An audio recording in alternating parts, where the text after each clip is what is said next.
Right news and details online betting apps కేసులో ప్రముఖులకు ED నోటీసులు జారీ చేసింది. విచారణకు రావాలని ఆదేశించి ఉతప్ప, యువరాజ్ సింగ్, సోను సూద్ కు కూడా ఈడీ సమన్లు ఇచ్చింది.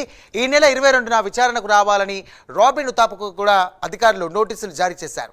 ఇక ఈ నెల 23న విచారణకు రావాలని యువరాజ్ కు కూడా, అలాగే 24వ తేదీన విచారణకు రావాలని సోను సూద్ కు కూడా ఈడీ విచారణలో భాగంగా నోటీసులను జారీ చేసింది.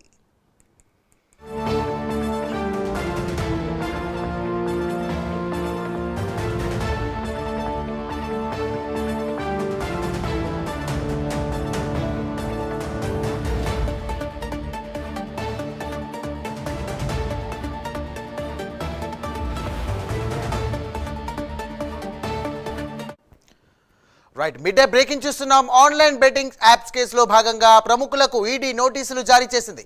విచారణకు రావాలని ఆదేశించింది. ఉతప్ప, యువరాజ్ సింగ్, సోను సూద్లకు ఈడీ సమన్లు జారీ చేసింది. ఇక ఈ నెల 22వ తేదీన విచారణకు రావాలని రాబిన్ ఉతప్పకు అధికారులు నోటీసులు జారీ చేశారు. అలాగే 23వ తేదీన యువరాజ్ సింగ్ మరియు 24వ తేదీన సోను సూద్ ఈడీ నోటీసులకు సంబంధించి కూడా విచారణకు రావాలని ఈడీ పేర్కొంది.